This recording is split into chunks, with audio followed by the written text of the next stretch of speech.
Hai Tribuners, selamat siang. Akhirnya ada sinyal. Halo Tribuners. Ya, thank you. Sama saya. Ayo Fajar, talking dong. Ya, ini hari pertama pencarian korban Feby ya, yang hilang saat mencoba berenang. Nah, jadi ini Mimin liatin silau ya. Jadi ini posisinya dia jatuh yang di bawah ini, dan saat lompat ini kurang lebih berapa nih, 30 ya tebingnya? Ada 30 meteran. Cuma ke dalam lagi belum lebih, mungkin lebih dari 30. tebing dari atas ini ke bawah kurang Ini lebih ada 25 meter. 25 meter lah Tribuners. Nah, dia dan korban itu tersandung di daerah sini. Jadi dia jatuhnya pas posisi jatuh tertelungkup, dada pertama yang terhantam air, jadi dia sesak. Ya, ini banyak masyarakat di sini juga yang penasaran dengan proses pencarian ya. Ada juga dari tim SAR, unit SAR Siaga Samarinda, juga dari unit Inafis Satreskrim Polresta Samarinda bersama relawan-relawan sekota Samarinda. Cuma ini mungkin lagi rehat, tadi baru aja mereka naik ya. Nah, kalau memang dilihat dari sekilas ini sangat cantik ya Tribuners, cantik, tetapi ingat ini bukan tempat wisata.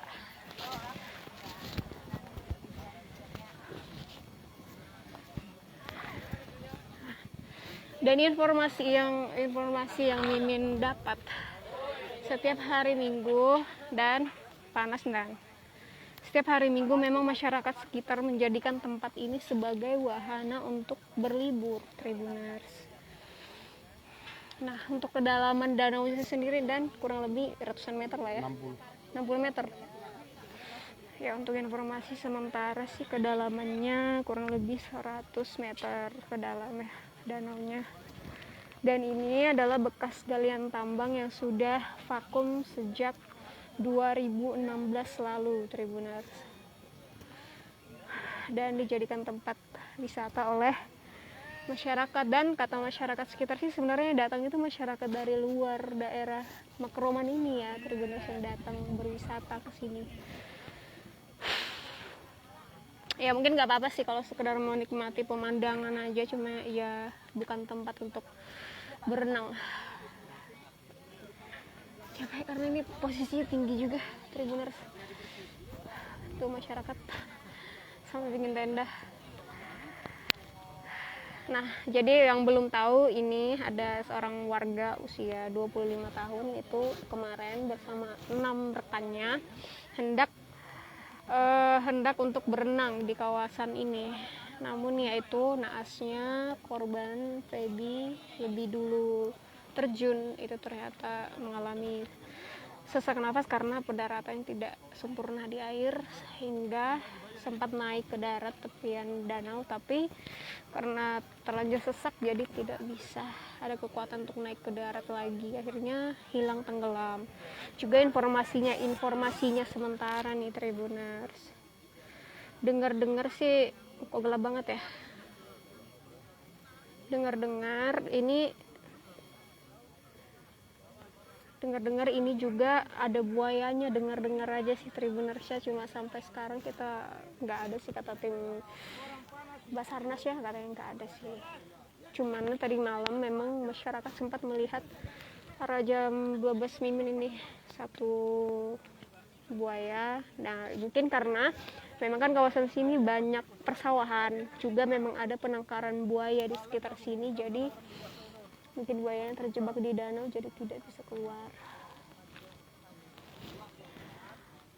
Nah, untuk Basarnas sendiri hanya melakukan penyelaman sedalam 30 meter di bawah danau, karena memang profesional saja tidak bisa lebih dari 60 meter lah ya Tribuners. Karena kalau misalnya 5 meter katanya tadi masih ada lah penglihatan, tetapi 10 meter ke bawah itu sudah gelap, tidak ada cahaya sama sekali. Jadi Tribuners, buat dimanapun berada, bekas galian tambang itu bukan tempat wisata atau tempat berenang ya.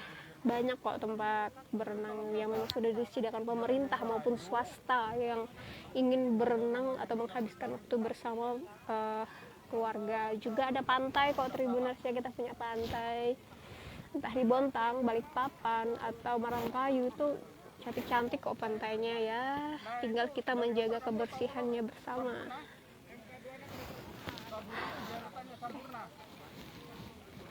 Cantik, memang cantik sih Tribuners.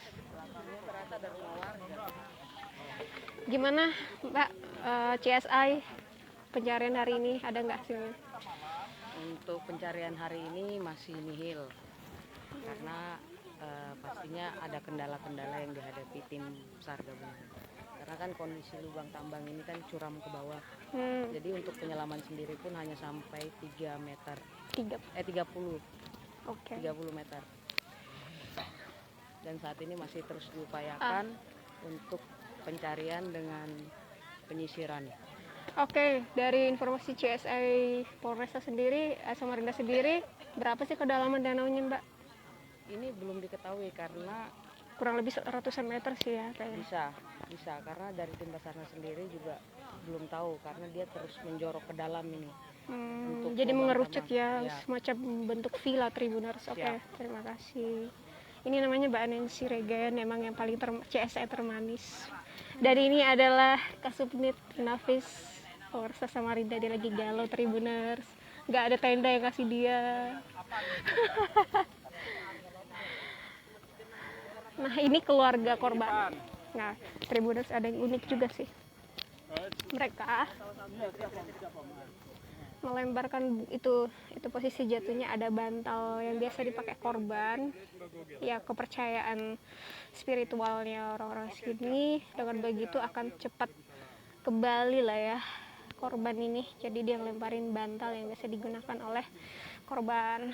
Nah, ini pas-pasan bener Tribuners, lihat arah 12 Mimin yang Mimin tunjuk. Ada rumputnya sedikit, dia sempat berenang ke tepi. Itu, namun itu kan masih tanahnya seperti palung juga dan masih rapuh. Jadi dia tidak sanggup lagi naik ke atas, akhirnya tersungkur jatuh kembali ke dalam danau. Nah, teman-temannya yang merekam, lompatnya dari sini. Teman-temannya yang merekam saat itu mengira hanya guyonan saja, jadi mereka tidak langsung membantu korban. Juga pas sadar korban mengalami sesak nafas, mereka juga nggak berani untuk terjun karena takutnya mengenai korban. Akhirnya mereka mencari jalan ke sini untuk mau turun ke bawah, tetapi saat tiba di bawah korban sudah terlanjur masuk ke dalam air.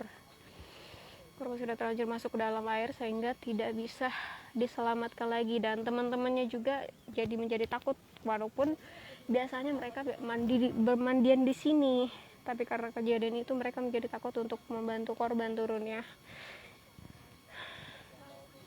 Ya, itu dia tenggelamnya kurang lebih pukul 16.30 waktu Indonesia Tengah kemarin ya, Minggu 31 Oktober.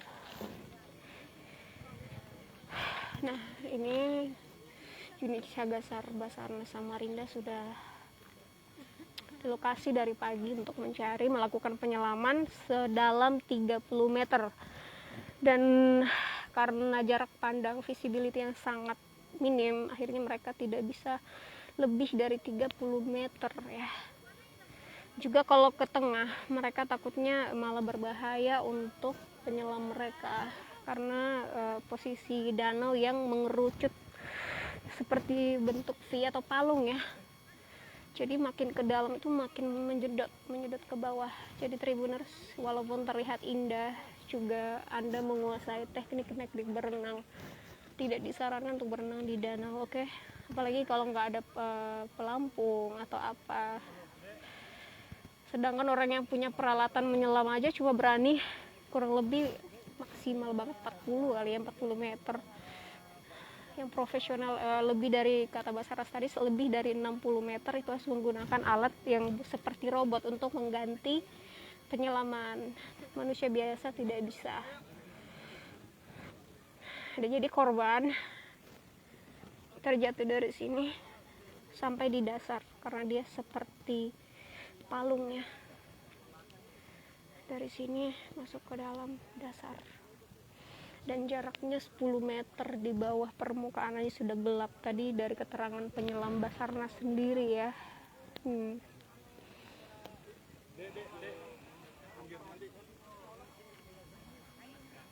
Ya, daerah ini jalan kanan luas, jadi memang katanya setiap minggu masyarakat itu menggunakan kesini untuk itu berenang. Sorry. Nah, itu juga di sana ada teman-teman korban. Oke, coba.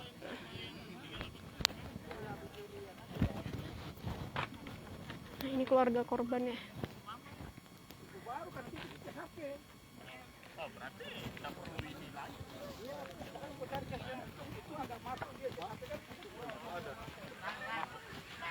Sepanjang ini memang ramai.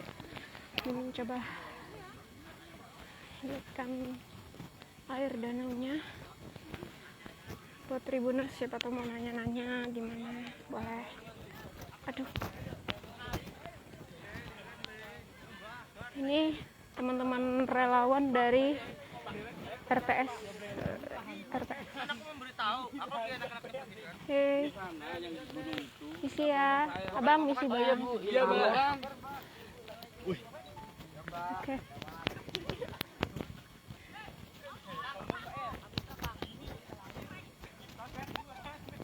Nah, ini panjang.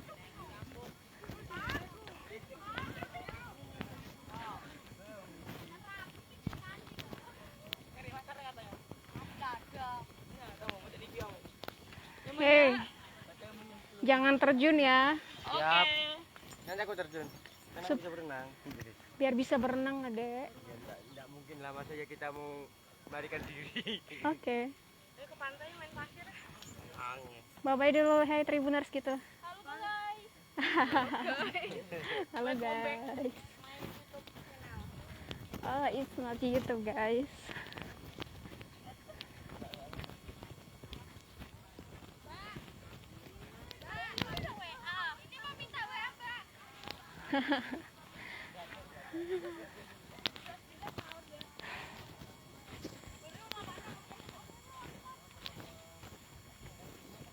Halo, ya ini tempat.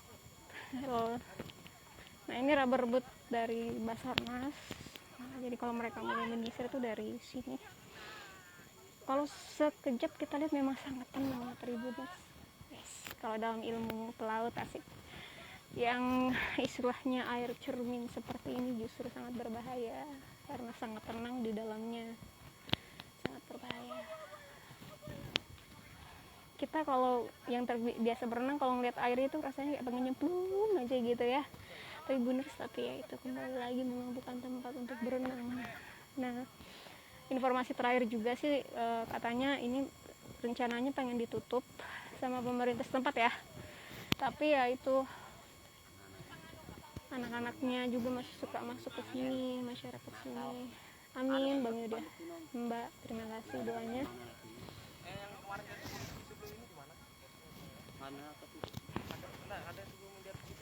Ada sini.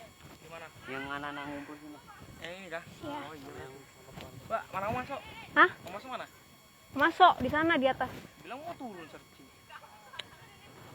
Tadi Tidak tahu. Mau naik mau turun lagi ke rubbernya.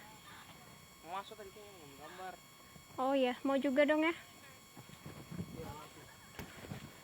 Ya, Tribuners, nanti Mimin update lagi jika Mimin sudah berada di tengah danau. Karena rencananya Mimin dan teman-teman relawan wartawan yang lain akan ikut rubber boot dari Basarnas untuk melihat kedalaman. Nah, tadi juga dari kepercayaan spiritual yang bisa dibilang yang kita kenal dukun ya, katanya itu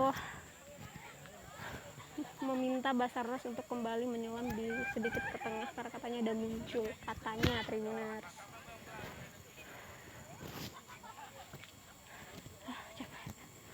Oke, Tribuners, itu dulu yang ingin sampaikan. Terima kasih untuk doa-doanya, semoga bisa almarhum korban bisa cepat diketemukan ya. Karena keluarganya masih menunggu, dan itu menjadi pelajaran buat kita untuk selalu waspada dimanapun berada. Seindah-indahnya lingkungan ini, tempat galian tambang itu ataupun banjir, itu bukanlah wahana, tetapi bencana yang perlu kita waspadai dan tetap saling memperingatkan satu sama lain, keluarga satu sama lain ya. Tapi bener, terima kasih untuk kebersamaannya, terima kasih udah nemenin ini dari awal sampai sekarang. Halah, bagus. Terima kasih Tribuners, sampai jumpa, salam sehat selalu dan tetap waspada. Bye bye.